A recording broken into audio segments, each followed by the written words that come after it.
You always want to make sure to show readers how the events of the scene are affecting your point of view character. And to properly do this, you need to understand who your character is, what their worldview is, and what he or she values. You also need to have a sense of what your character is expecting, hoping for, or afraid of in each scene. This will help you frame how they understand or misunderstand what's happening around them. Welcome to the Fiction Writing Made Easy podcast. My name is Savannah Gilbo, and I'm here to help you write a story that works. I want to prove to you that writing a novel doesn't have to be overwhelming. So each week, I'll bring you a brand new episode with simple, actionable, and step-by-step strategies that you can implement in your writing right away. So whether you're brand new to writing or more of a seasoned author looking to improve your craft, this podcast is for you. So pick up a pen and let's get started. In today's episode, I'm going to share my top 10 tips for writing better scenes. And I'm super excited to go through these 10 tips today because the last episode I did on scene writing has been the most downloaded episode in the history of this podcast. So I know you all like hearing about writing scenes. Plus, it's one of my favorite things to talk about. I think I said this last time, but learning how to write a strong, well-structured scene has made the biggest difference in my own writing. I swear it's made the whole process easier and more straightforward. And it's not just me either. I know that mastering scene writing has been huge for the writers I work with too. So anyway, if you want to learn how to write a well-structured scene, go back and listen to episode number 40 of this podcast, where I talk all about the components you need to include in each and every one of your scenes. I will link to that episode in the show notes for easy reference. But for now, let's dive into my top 10 tips for writing better scenes. The very first tip I have for you is to stick to one point of view character per scene. And when I say this, I'm not saying don't use multiple point of view characters in your story. I'm just saying stick to one character's perspective in each scene. And there are a few reasons I recommend you do this.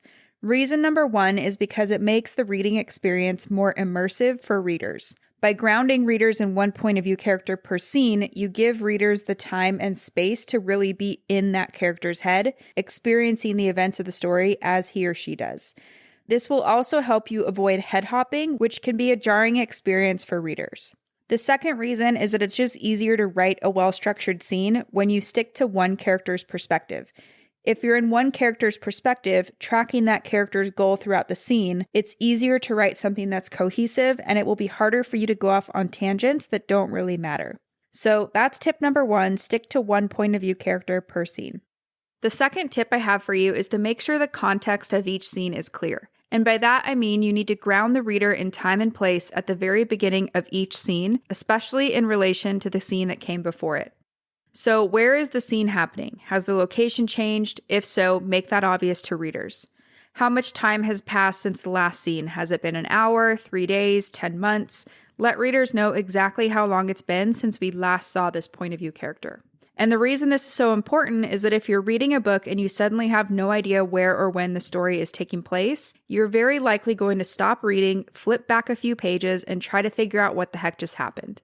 If there's no obvious answer, you're going to feel confused and you'll probably have to work pretty hard to get back into the zone of the story. So you're either going to take out your phone and try to see if anyone on the internet has had the same experience you did, or you're going to stop reading because now you don't really trust what's going on, or suddenly reading just feels like too much hard work. So to avoid doing this to your readers, you want to make sure that you orient the readers to space and time with the start of each new scene. And that's tip number 2. The third tip I have for you is to make sure that your character has a specific goal in each and every scene. So what does your character want to achieve or accomplish or learn in this particular scene? Or what are they specifically trying to do? And their goal could literally be anything. It could be something as simple as your character wanting to go down to the river to fill up a bucket of water so that he can make breakfast for his family. It could be as complex as your character wanting to confront and defeat the evil Dark Lord so that humanity can survive. Regardless of what it is, your character needs to be trying to accomplish something, and their goal needs to be clear within the first few paragraphs. This is how readers relate to and invest in your character throughout the entire story. This is also how you're going to help or prevent your characters from achieving or accomplishing their big picture story goal too. So one scene at a time. Now, I should mention that this seems to be something that confuses a lot of writers. Some writers feel like the word goal is too big or too lofty. So if you'd like, feel free to just ask yourself, what is this character trying to do in this scene? You're probably not doing your story justice if your character is sitting on the couch with no goal or ambition, waiting for the plot events to move them into action. And the reason that doesn't work is because A, your characters just don't seem real, because in real life we all have goals, big and small. And B, this doesn't provide any room for conflict. If your character has no goal, then nothing can get in the way. And if there's no conflict, then you don't really have a story worth reading. So that's tip number 3, give your character a specific goal in each and every scene. The next tip I have for you is to make sure that each of your scenes includes a mini arc of change. So once you know what your character wants in the scene you're working on, you can use the 5 commandments that I talked about in episode number 40 to help you create a mini arc of change through the conflict that your character faces. If you don't know what I'm talking about when I say 5 commandments, I want you to go back and check out episode number 40. I won't go through each of them here because I did a whole episode on them, but I will link to that episode in the show notes for easy reference. Basically, what it boils down to is your character needs to have a goal, they're going to face conflict as they pursue that goal, and then they will face a decision about how to move forward, thus creating a mini arc of change in your scene. And all of these mini arcs of change within your scenes are what add up to create your global arc of change across the entire story. And this is one of my favorite questions to use for editing your draft too. So in each scene, you want to look at what has changed for your character. If there's no change, or if the change is rather meaningless in the context of your global story, then you can automatically know that that particular scene needs work. So anyway, that's tip number 4, make sure each scene contains a mini arc of change. The next tip I have for you is to make sure that your point of view character has agency. And this kind of relates to what I said in tip number 3 about giving your character a goal in each scene. So once they have a goal, they need to also have the agency to pursue that goal. They need to be able to make decisions and take actions that are going to move the story forward. And this is simply because readers are not going to latch on to a passive character that just sits back waiting for and allowing things to happen to them. And something I get asked a lot when I talk about character agency is some version of, well, what if my character is being held captive? And my answer is still that your character needs to have a sense of agency. So imagine if you were being held captive, wouldn't you try to do something to get out or change your circumstances? It could be anything like talking to a guard, escaping out a window, getting a glass of water, befriending another character who's also being held captive, things like that. So if your character is being held captive, they're probably not just sitting in their jail cell waiting for something to happen. There's still little things they can do to try to change their situation or make things better. No matter what situation your character is in, they need to take the initiative to do something about their circumstances, even if something has negative or unforeseen consequences.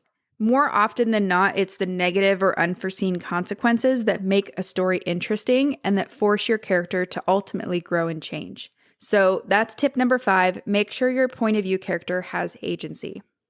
The next tip I have for you is to show readers what your character is thinking and feeling throughout the scene. And this is super, super important.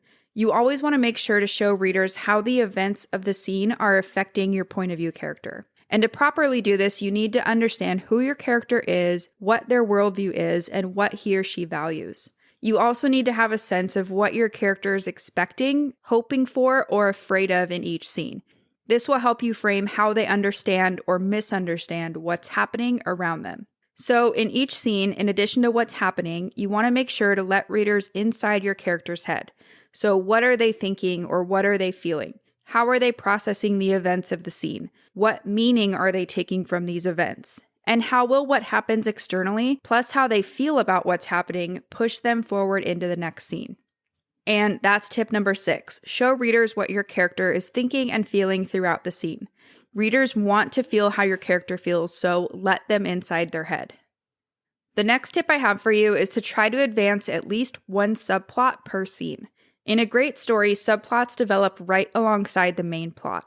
So once you've chosen your point of view character and once you've given them a goal and built in the scene structure that we talked about, consider how you can layer in something to move one of your subplots forward. So, for example, if you think about the first Harry Potter book, Harry Potter and the Sorcerer's Stone, there's a scene where Madame Hooch teaches the Gryffindors and the Slytherins how to fly on a broom. In this scene, 3 story threads move forward. So first, it turns out that Harry is a natural on the broom, and because of that, he becomes the new Gryffindor Seeker. Second, Harry stands up for Neville, strengthening their friendship. And third, Harry's rivalry with and hatred for Malfoy gets even worse. And I like this example because, in theory, Rowling could have chosen anything for Draco and Harry to fight over, but she chose to move the Neville subplot forward and pull that story through this scene. And the great thing about moving that subplot forward in this scene is that it gives us insight into Harry's character. So he stands up for his friend Neville in this scene. It gives Draco and Harry a point of contention, and it just helps the story feel cohesive and tight because there's not something random happening or, causing this conflict between Harry and Draco. So anyway, that's tip number 7. Try to move at least one of your subplots forward in each and every one of your scenes. The next tip I have for you is to use the story present, or whatever is happening in the present moment, to trigger backstory and exposition. And what I mean by this is that descriptions of people, places, history, etc. should be directly related to what's happening in the moment in the scene. So let's say you want to convey some information about your protagonist's mother in a scene. Instead of just inserting all that information and backstory into the scene, build something into the story present that can trigger that little bit of backstory. So, for example, let's say your character's significant other comes over and sees photos of your protagonist's mother. That could prompt a conversation about your protagonist's mom. Your character could also be out walking around town and they could see their mother's old flower shop. This could also trigger some backstory about your character's mom. When backstory or world building information or exposition is relevant to what's happening in the scene, it's context, not an info dump. The key is to only include information that readers need to know in order to understand what's happening in the scene. Otherwise, you risk losing their attention. So that's tip number 8. Use the story present to trigger backstory and exposition. The next tip I have for you is to only include dialogue that's relevant to what's happening in the present moment in the scene. And what I mean by that is that dialogue should only be used to establish context or character goals, cause or worsen conflict, reveal character decisions or changes, and other things like that. So it should have a purpose in the overall scene and the overall narrative. If your dialogue doesn't do one of these things, then you probably don't need it. It's really that simple. And that's tip number 9. Only include dialogue that's relevant to the scene you're writing. The last tip I have for you is to make sure that your scene contributes to your global story. And there are 2 ways I like to think about this. So first, think in terms of your external plot. Every scene should push the story forward to the main climactic moment where your protagonist either succeeds or fails in accomplishing their main story goal. And yes, this applies to subplots too. Subplots should be woven into the main plot of every scene so that they don't distract from the global arc of your story. Second, you can think in terms of your character's internal arc. So every scene should force your character to face conflict and make decisions that will help him or her grow and change. Each scene should create consequences that must be dealt with or built upon in the next scene until your character learns the lesson of the story and starts changing. This is how you're going to express your story's theme. So basically, you'll want to ask yourself, does this scene contribute to the plot of the global story?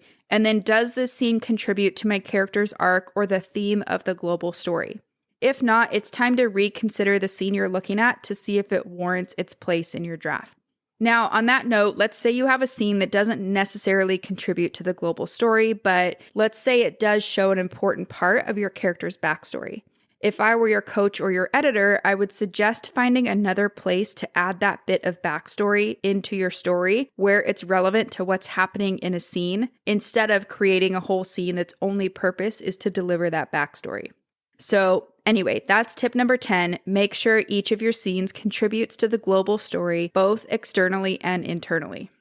And there you have it. Those are my top 10 tips for writing better scenes. If you want to go check out the episode on scene structure, that's episode number 40, and I will link to it in the show notes for easy reference. Now, before I go, let's do a really quick recap of these 10 tips. Tip number 1 is to stick to one point of view character per scene. Tip number 2 is to establish where and when each scene takes place.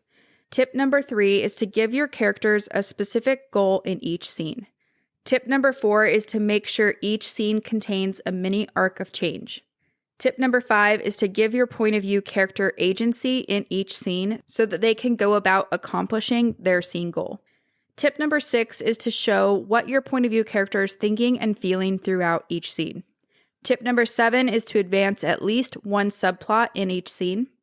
Tip number 8 is to use the story present to trigger any backstory or exposition. Tip number 9 is to only include dialogue that's relevant to what's happening in each scene. And tip number 10 is to make sure that each scene contributes to the global story both externally and internally. So that's it for today's show. As always, I want to thank you so much for tuning in and showing your support.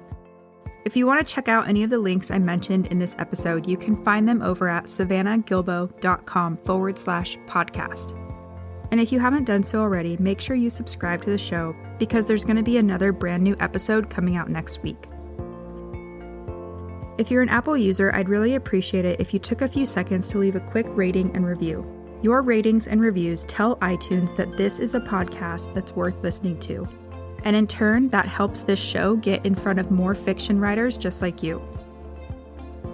So that's it for today's show. I'll be back next week with a brand new episode. Until then, happy writing.